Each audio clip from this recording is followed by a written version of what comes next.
मराठा साम्राज्य की कहानी केवल शिवाजी महाराज तक सीमित नहीं है। यह एक ऐसा वंश था जिसने अपनी पीढ़ियों के बलिदान और मेहनत से भारतीय इतिहास में अपना एक अलग स्थान बनाया। शिवाजी के बाद उनके पुत्र संभाजी महाराज ने इस विरासत को आगे बढ़ाया। संभाजी को धर्मवीर कहा जाता है क्योंकि उन्होंने अपने धर्म और स्वाभिमान की रक्षा के लिए असहनीय यातनाओं का सामना किया, लेकिन अपने सिद्धांतों से कभी समझौता नहीं किया।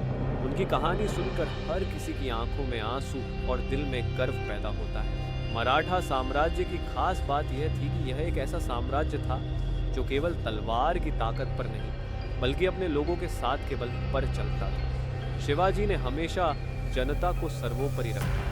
उन्होंने किसानों के हित में कर प्रणाली में सुधार किए। चौथ और सरदेशमुखी जैसे कर यह सुनिश्चित करते थे कि किसान अपना जीवन यापन ठीक से कर सके। क्या आप जानते हैं कि मराठाओं ने न सिर्फ जमीन पर बल्कि समुद्र पर भी अपनी शक्ति दिखाई? उनकी नौसेना भारत में पहली संगठित नौसेना मानी जाती है। शिवाजी महाराज ने न केवल अरब सागर पर मराठा प्रभुत्व स्थापित किया बल्कि पुर्तगाली, डच और अंग्रेजों को भी चुनौती दी। यह दिखाता है कि उनकी सोच कितनी दूरदर्शी थी। मराठाओं की रणनीति के अलावा उनके जीवन के छोटे छोटे पहलू भी प्रेरणादायक हैं। शिवाजी महाराज का सर्वधर्म समभाव का सिद्धांत उनके शासन का आधार था। उन्होंने कभी भी किसी धर्म या जाति के खिलाफ भेदभाव नहीं किया। उनके दरबार में हिंदू और मुसलमान दोनों को समान अधिकार प्राप्त थे। पेशवाओं का काल मराठा साम्राज्य का विस्तार और प्रशासनिक सुदृढ़ता का समय था। बाजीराव पेशवा ने न केवल मराठा साम्राज्य को उत्तर भारत तक पहुंचाया बल्कि उन्होंने मुगलों को भी उनकी ताकत का एहसास कराया। दिल्ली चलो का नारा बाजीराव की दृढ़ता और आत्मविश्वास को दर्शाता है। पानीपत की तीसरी लड़ाई में मराठाओं की हार एक बड़ा झटका थी, लेकिन क्या आप जानते हैं कि इसके बाद भी मराठा साम्राज्य ने अपनी शक्ति फिर से खड़ी की। उन्होंने दक्षिण भारत में हैदर अली और टीपू सुल्तान के खिलाफ कई सफल अभियान चलाए।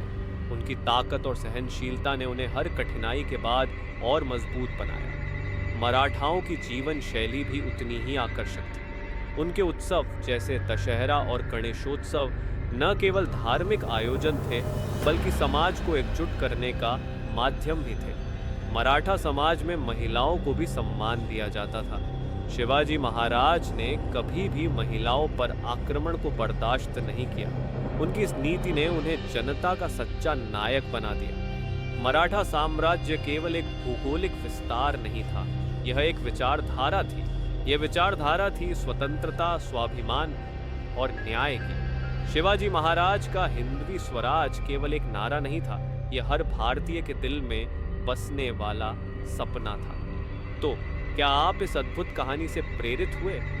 अगर हाँ, तो इस वीडियो को लाइक करें, अपने दोस्तों के साथ शेयर करें और हमें कमेंट में बताएं कि मराठा साम्राज्य का कौन सा पहलू आपको सबसे ज़्यादा प्रेरित करता है। ऐसी कहानियाँ हमें याद दिलाती हैं कि भारत का इतिहास केवल शौर्य की कहानियाँ नहीं बल्कि सीखने और प्रेरणा लेने का भंडार है। जय भवानी, जय शिवाजी।